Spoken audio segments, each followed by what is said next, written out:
ছুঁতে চায় স্বপ্নে জানালায়, অসীমে রেখেছে হাত বাড়িয়ে, জীবনের ছবিটাতে বিশ্রম তুলিতে ক্ষত আঁকে নিষ্ঠুর আঁকিয়ে, অজানার তারা জানে মিথ্যার দল চালে, আটকা পড়েছে কেউ ঘাত প্রতিঘাত নিয়ে, সময়ের এই স্রোতে বড় বাড়ি ছোট বউ, বড় বাড়ি ছোট বউ। আমি তোমার হাত ধরে হাঁটবো। দেখছো না দারোয়ান দাঁড়িয়ে আছে, আমার লজ্জা লাগে। এখন মেয়েটাকে বাড়ি থেকে বের করে দিলে কত রকম ঝামেলায় পড়তে হবে তুই ভেবে দেখেছিস একবার? কোনো ঝামেলা হবে না।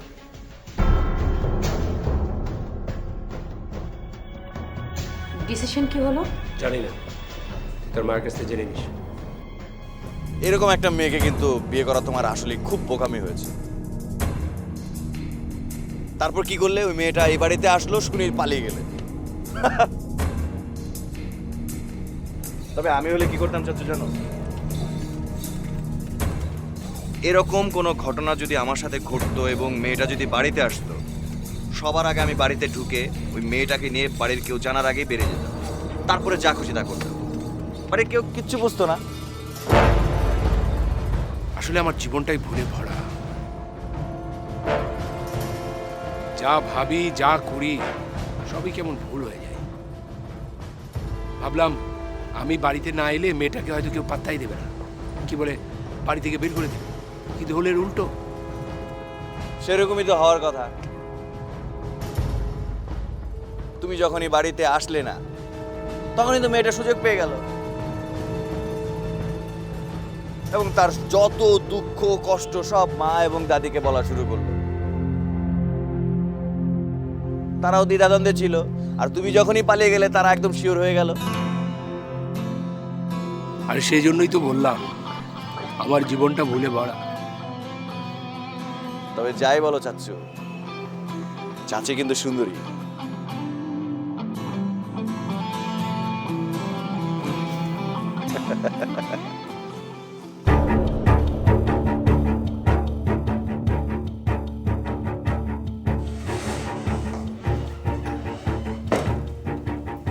মামনি, মামনি কি ডিসিশন নিলে?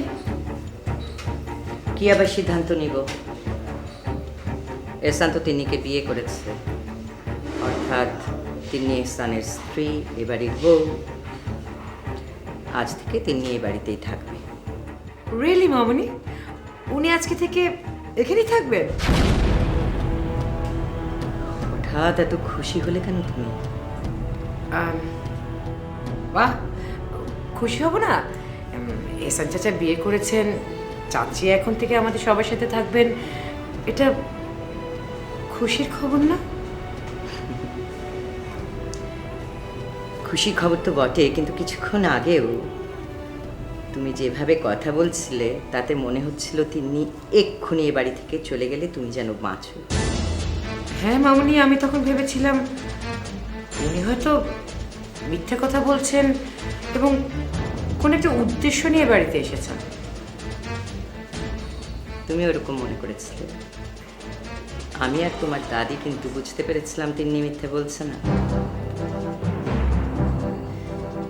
তবে মামনি, এ কথাও কিন্তু ঠিক, উনি আজ সকালেই চলে যেতেন যদি না তোমার ছোট বৌমা গত রাতে ওনাকে বুদ্ধিটা না দিতেন।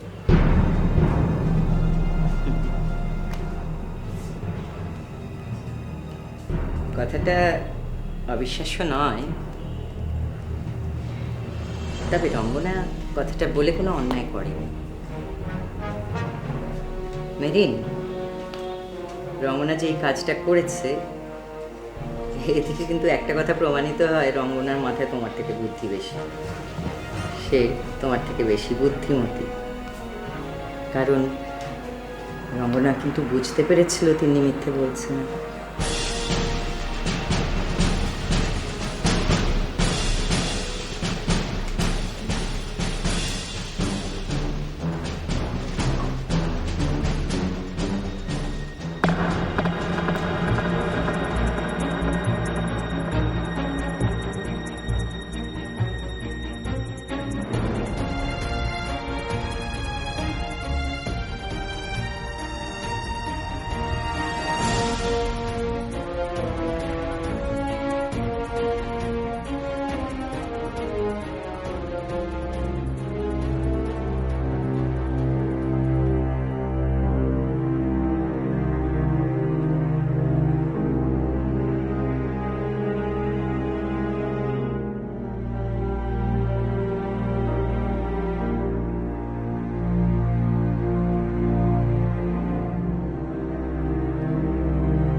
আমি যদি জোর করে এসানের সাথে থেকে যাই, তাহলে কি এসান আমাকে সুযোগ বুঝে মেরে ফেলবে?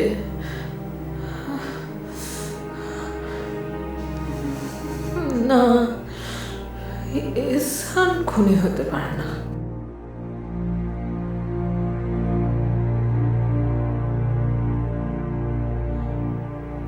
কিন্তু কিছুক্ষণ আগে তো এসান আমার গলার টিপে মেরেই ফেলতে চেয়েছিল। যদি সত্যি সত্যি আমাকে খুন করে ফেলে,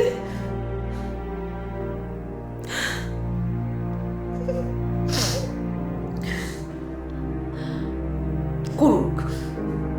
এসান আমাকে খুন করেও যদি শান্তি পায় তো খুন করে ফেলুক। তবু আমি এসানকে ছেড়ে কোথাও যাব না, কোথাও না।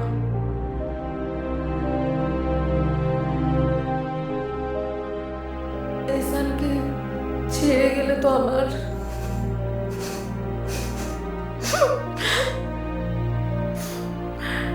আত্মহত্যা করা যায় আর কোনো উপায় থাকবে না।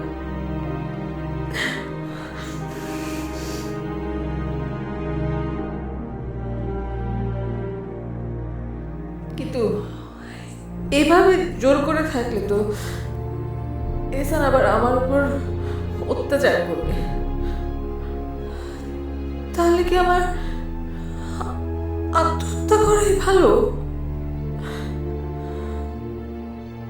ঠিক আছে, আমার আত্মহত্যায় যদি তোমার জন্য মঙ্গল হয় এসান,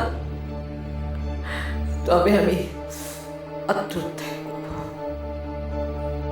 তারপর তুমি শান্তিতে থাকো এসান।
তার মানে তিন্নিকে আমার মেনে নিতে হবে?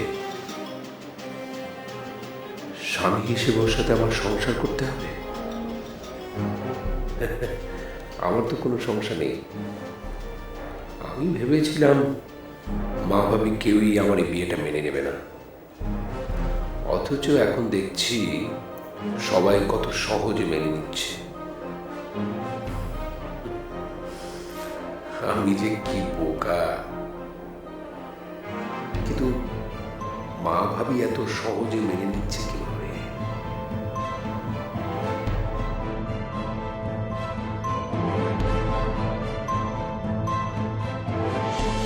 মেয়েটার সম্পর্কে এরা কেউ তো কিছুই জানে না, ফ্যামিলি সম্পর্কে জানে না।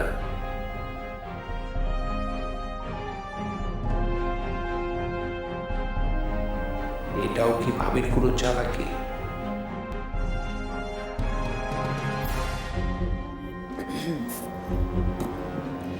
চাচা, আমি এখন তোমাকে কিছু কথা বলবো। একদম মেজাজ খারাপ করবে না, কুল, ঠান্ডা মাথায় তুমি কথাগুলি শুনবে, ঠিক আছে? ভূমিকা না করে কি বলতে চাস সেটা বল। লিসন, আমার কেন জানি মনে হচ্ছে মামুনি এবং দাদি দুজনেরই কিন্তু চাচিকে মেনে নিতে কোনো আপত্তি নেই। সো তুমি কোনো ঝামেলা করো না প্লিজ। বিয়ে যখন করেই ফেলেছো সেটা মেনে নাও। কিন্তু আমি কিছুতেই বুঝতে পারছি না ভাবি আর মা কিভাবে তিন্নিকে এত সহজভাবে মেনে নিচ্ছে। আমি তো একটু কল্পনাও করতে পারিনি। আমিও কিন্তু কল্পনাও করিনি চাচা, বাট রিয়েলিটি ইজ তারা মেনে নিয়েছে, এবং এটাই বড় কথা। আমার কেন জানি মনে হচ্ছে এর পিছনে কোনো কারণ আছে, বিশেষ করে তোর মায়ের কোনো পরিকল্পনা থাকতে পারে। সেটা হতেই পারে, তুমি যদি সেরকম ভাবতেই পারো, কিন্তু আই এম শিওর, আমি কনফিডেন্ট মামুনি এবং দাদি প্রেস্টিজের কারণে ব্যাপারটা খুব সাইলেন্টলি মেনে নিয়েছে। আমার তা মনে হয় না।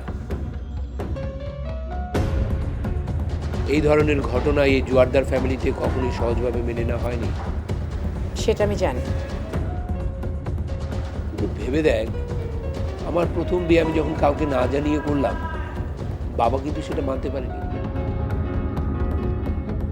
আর সেই কারণেই আমাকে সম্পত্তি থেকে বঞ্চিত করল। অথচ যিনি অনেক বড় ফ্যামিলির একটা মেয়ে, ওর বাবা শিল্পপতি ছিল। আই নো চাচা, এসব কিন্তু আমি জানি। আসিফ যখন শ্রাবণীকে বিয়ে করেছিল তখনও কিন্তু মামুনি এবং দাদি ব্যাপারটি মেনে নিতে পারেননি। শ্রাবণীর বাবা ভাবির সাথে কথা বলার পর মা আর ভাবি ব্যাপারটা মেনে নিয়েছে। এক্স্যাক্টলি। আমি তো তিন্নির এই বাসায় আসার কথা শোনার পর ভেবেছিলাম আর কোনোদিনও এই জোয়ারদার ফ্যামিলিতে আমি ফিরতে পারবো না। ইয়া, ইউ আর রাইট। এটি সত্যি মিরাকল চাচা।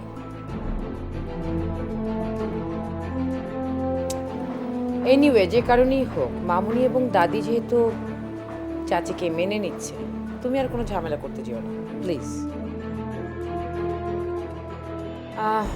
ডু ওয়ান থিং, তুমি চাচির সাথে কথা বলে, চাচিকে বুঝিয়ে সরি বলে ব্যাপারটা মিটমাট করে ফেলো, ওকে? দেখি আর একটু ভেবে দেখি।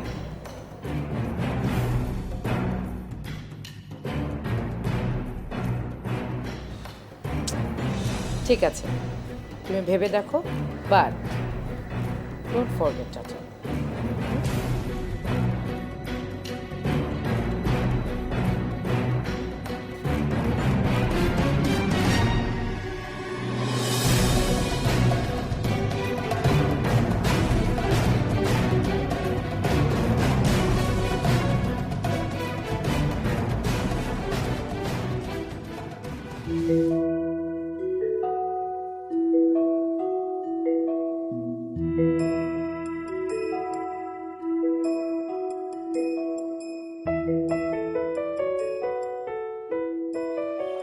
অনেকক্ষণ তো হলো, চলো এখন উপরে যাই।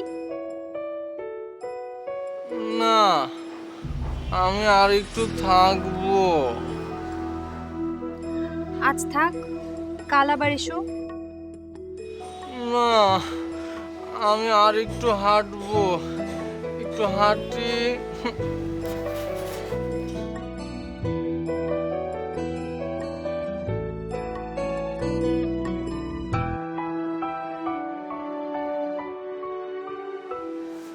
মেজো ভাইয়া,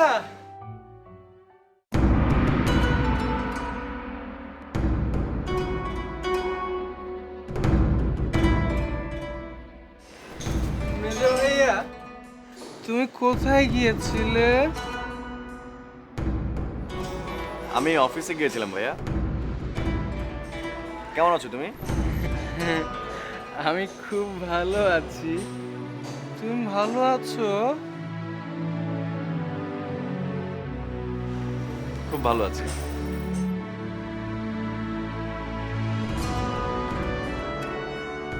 আচ্ছা মেজো ভাইয়া, তুমি আমার কাছে আসো না কেন?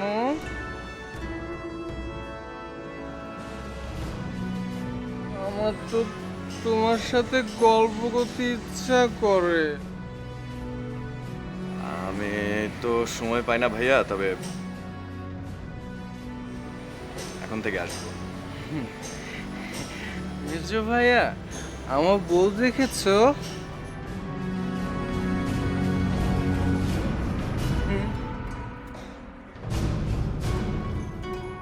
খুব সুন্দর না?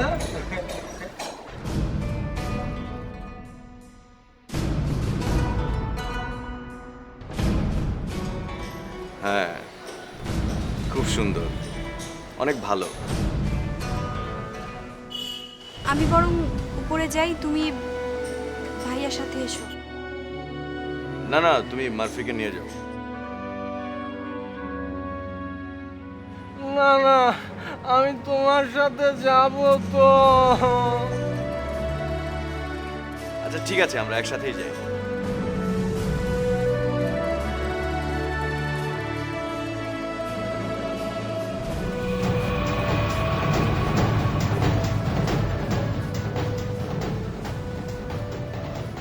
রমনা, তুমি কিন্তু দেখতে খুব সুন্দর।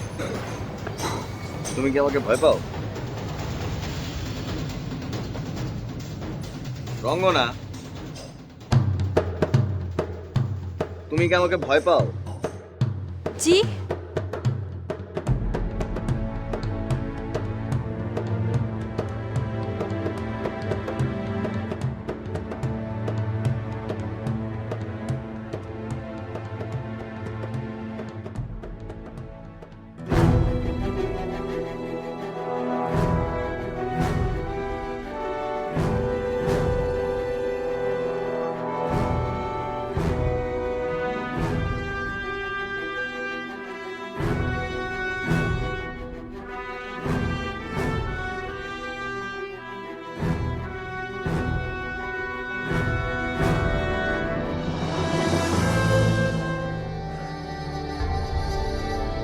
তুমি হঠাৎ জোয়ারদার বাড়িতে চলে আসায় কি বলে আমার মাথা ঠিক ছিল না।